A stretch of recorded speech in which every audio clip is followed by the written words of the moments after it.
اس سے ظاہر ہوا کہ اب اس بات کی ضرورت پیش آئی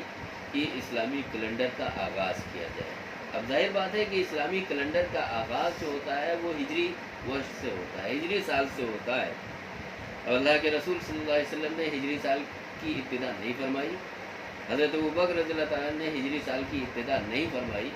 ہجری سال کی جو ابتدا ہوتی ہے وہ حضرت عمر فاروق رضی اللہ تعالیٰ عنہ کے زمانے میں ہوتی ہے، اور حضرت عمر فاروق رضی اللہ تعالیٰ عنہ ایک ایسے حکمراں، عادل حکمراں کی جن کی حکمرانی جو تھی وہ 22 لاکھ مربع میل کے دائرے پر وسیع تھی، اور ایسا عادل حکمراں جو کتنے پیوند اس کے کپڑوں پر کتنے پیوند لگے رہتے تھے، اور یہ ایسا حکمراں تھا جو مسجد نبوی کے سامنے یوں ہی چٹائی پر لیٹ جایا کرتے تھے، اور جب وہ فیصلے فرمایا کرتے تھے تو کسی کی رعایت نہیں کرتے تھے۔ اس خلیفہ دوم نے یعنی حضرت عمر فاروق رضی اللہ تعالیٰ عنہ نے ہجری تقویم کا آغاز فرمایا اپنے دور میں، اور صحابہ کرام سے مشورہ لیا، بہت سی رائے آئیں، اللہ کے رسول صلی اللہ علیہ وسلم کی ولادت کے دن سے لوگوں نے جوڑنے کو کہا، اور پھر کسی نے یہ کہا کہ اسلام کا جو نقطۂ آغاز ہے یعنی جب سے نبوت کا آغاز ہوتا ہے اس وقت سے اس کو جوڑا جائے، لیکن پھر جو اکثریت کی رائے تھی وہ اس بات پر تھی کہ اللہ کے رسول صلی اللہ علیہ وسلم نے جب ہجرت کی ہے، اللہ کے رسول صلی اللہ علیہ وسلم نے جو ہجرت کی مکے سے مدینے کی طرف، یہ ایک ٹرننگ پوائنٹ ہے، یہ اسلام کا نقطۂ آغاز مانا جاتا ہے۔ اسی لیے اس سے پہلے اللہ کے رسول صلی اللہ علیہ وسلم جب 13 سال مکے میں گزار چکے تھے نبوت کے، لیکن اس کو ہجری سال میں نہیں جوڑا گیا اور اس کو نبوی سال مانا گیا، لیکن ہجری سال کی ابتدا اس بات سے کی گئی کہ اللہ کے رسول صلی اللہ علیہ وسلم نے جب مدینے کی طرف ہجرت کی۔ یہ الگ بات ہے کہ مہینے کا آغاز محرم سے ہوتا ہے، اور اللہ کے رسول صلی اللہ علیہ وسلم کی ہجرت جو ہوتی ہے وہ ربیع الاول کے مہینے میں ہوتی ہے، تو یہ الگ بات ہے، لیکن اس ہجری ورش سے، ہجری سال سے اللہ کے رسول صلی اللہ علیہ وسلم کی جو ہجرت ہے اس سے اسلام کا جو نقطۂ آغاز ہے، اس بنیاد پر اللہ کے رسول صلی اللہ علیہ وسلم کے خلیفہ حضرت عمر فاروق رضی اللہ تعالیٰ عنہ نے اس کا آغاز کیا، اور اس میں حکمت یہی تھی کہ ہجرت اور نصرت، ہجرت کی بنیاد پر اللہ تبارک تعالیٰ نے ایک ایسا موقع دیا کہ جس بنیاد پر لوگوں کو بہت کچھ سمجھنے اور سیکھنے کا موقع ملا۔ ہجرت ہی ایک نقطۂ آغاز ہے۔ ایسے موقع پر جب ان کے سامنے حالات تنگ کر دیے جائیں، مسلمانوں کے سامنے جب حالات پورے طور پر ایسے آ گئے کہ ان کے لیے جینا دشوار ہو گیا، ان کے لیے اپنی جگہ پر، اپنے ملک میں اور اپنے خاندان کے درمیان ان کا جینا مشکل ہو گیا، جینا دوبھر ہو گیا، تو پھر ان کے لیے حکم دیا گیا کہ نہیں، اب اپنے دین کی بقا کے لیے اور اپنے دین کی سربلندی کے لیے اور اپنے دین کی حفاظت کے لیے، اپنے دین کی دعوت کے لیے اب انہیں ہجرت کرنا ہے، انہیں ایک اپنا ملک چھوڑنا ہے، اپنا وطن چھوڑنا ہے، اپنے علاقوں کو چھوڑنا ہے، اپنی کھیتی باڑیوں کو چھوڑنا ہے، اور اپنی خواہشات کو سب کچھ قربان کر دینا ہے اللہ کے حکم سے۔ جب انہوں نے ہجرت کی اور اللہ تعالیٰ نے ان کی نصرت فرمائی، تو دیکھیے کہ کس طرح پوری دنیا میں قیصر و کسریٰ کی وہ حکومتیں جن کے بارے میں کوئی تصور نہیں کر سکتا تھا، چند سالوں میں وہ حکومتیں فتح ہو گئیں۔ قسطنطنیہ کی جانب حضرت ابو ایوب انصاری گئے اور وہاں ایک بہت بڑا بیڑا لے کر گئے، اور آپ سمجھیے کہ یہ وہ دور تھا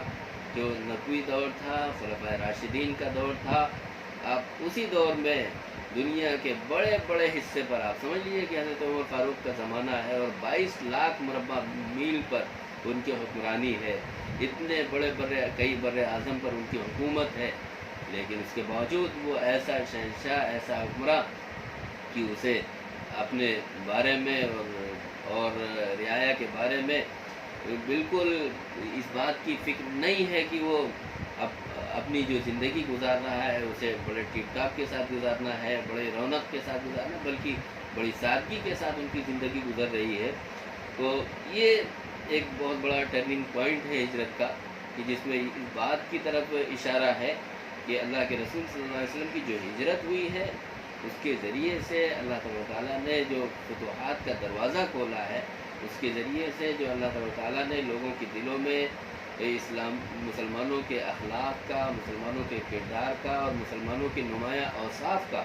जब दिलों पर असर पड़ा और हुकूमतों पर असर पड़ा, हुक्मरानों ने जब इनको देखा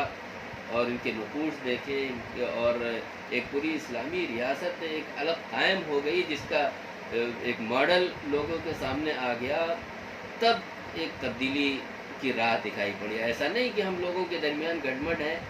हम कोई नमूना नहीं पेश कर पा रहे हैं, हम लोगों के सामने कुछ नहीं दिखा पा रहे हैं और हम ये तसव्वुर करें और ख्वाब देखें कि नहीं सब कुछ इस्लामी निज़ाम के तहत होगा, मुस्तफ़वी निज़ाम के तहत होगा और उसके ताबे होगा और लोग हमारी तरफ खींचे चले आएंगे, हम चाहे जो कुछ करें। ऐसा नहीं होगा। जब आप कुछ कुर्बानियाँ देंगे, जब आप कुर्बानियाँ देने के लिए तैयार होंगे और जब आप ये तय करेंगे कि अल्लाह के निज़ाम को कायम करने के लिए, इलाही निज़ाम की दावत देने के लिए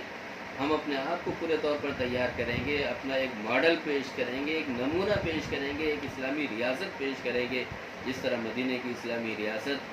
जब लोगों के लिए मॉडल बनी, जब लोगों के लिए नमूना बनी, तो आप देखिए कि दुनिया के चाहे वो यूरोप हो, चाहे वो अमेरिका हो, चाहे यूरोपियन ममालिक हो या एशियाई ममालिक हो, उन तमाम ममालिक में आप देखिए कि इस्लाम की दावत पहुँची और इस्लाम का परचम लहराया और उसका नतीजा ये हुआ कि चाहे वो हिंदुस्तान हो, चाहे चाइना हो, चाहे जापान हो या दीगर यूरोपियन ममालिक हो, फ्रांस हो, इटली हो, अब उन तमाम जगहों पर बहुत जल्द इस्लाम की दावत पहुंच गई। और ये वही वजह है कि हमें इस हकीकत को समझना है कि अल्लाह के नज़दीक ये जो महीने हैं इनका बहुत बड़ा मकाम है। फिर मुहर्रम का जो महीना है ये बड़ा मोहतरम महीना है, मुअज़्ज़ज़ महीना है, ये कोई गमी का महीना नहीं है। ये अलग बात है कि अल्लाह ताला ने इसमें बड़ी कुर्बानियाँ रखी। जिस तरह ज़िलहिज्जा में हज़रत इब्राहीम अलैहिस्सलाम से कुर्बानी ली गई, हज़रत इस्माईल अलैहिस्सलाम की कुर्बानी पेश की गई, उसको नुमाया तौर पर बनाया गया। इसी तरह मुहर्रम के महीने में बहुत से कुर्बानियों से जुड़ा है। ख़ुद यकुम मुहर्रमुल हराम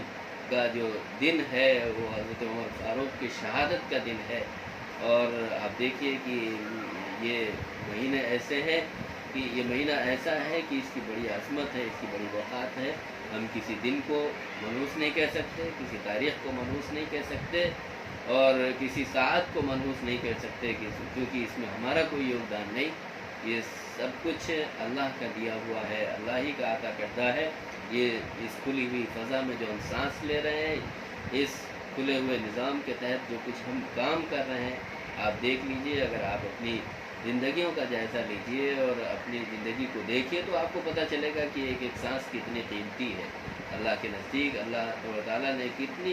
कीमती चीज़ें, ऑक्सीजन का क्या निज़ाम फरमाया है। अल्लाह ताला ने हमारे लिए ये जो बुलंद आसमान फरमाया और सूरज और सितारे और कहकशाएँ बनाई और दिन और रात का आना और जाना मुक़द्दर फरमाया, ये यूँ ही नहीं है बल्कि अल्लाह की बहुत बड़ी नेमत है।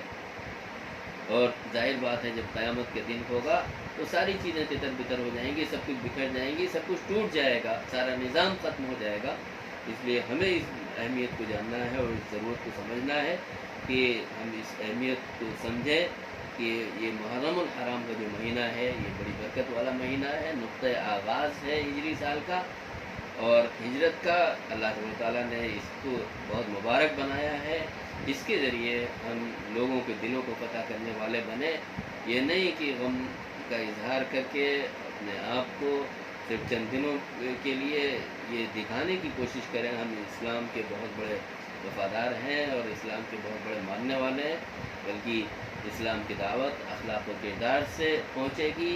आपके अमल से पहुँचेगी। आपका जैसा अमल होगा उस अमल के ज़रिए ही आप का जो नुमाया किरदार है वो सामने आएगा। अल्लाह ताला इसके ज़रिए हमें इस बात की तौफ़ीक़ अता फ़रमाए कि जो भी महीने हैं हम उसकी कदर करने वाले बने और इन महीनों में जो नुमाया वाक़यात हैं उनसे सबक हासिल करने वाले बने और इन महीनों की आज़मत करने वाले बने। अल्लाह की जो मोहतरम दिन है उनकी आज़मत करने वाले बने और इस तरह हम इस्लाम की दावत को, इस्लाम के का जो नुक़्ता आगाज़ है और ख़ासतौर पर हिजरी महीने का या हिजरी साल का जो मकाम व मर्तबा है उसको समझने वाले बने। इस तरह हम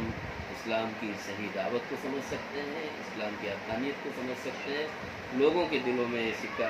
بٹھا سکتے ہیں۔ اللہ تعالیٰ ہم سب کو اس بات کی توفیق عطا فرمائے۔ وآخر دعوانا الحمد للہ۔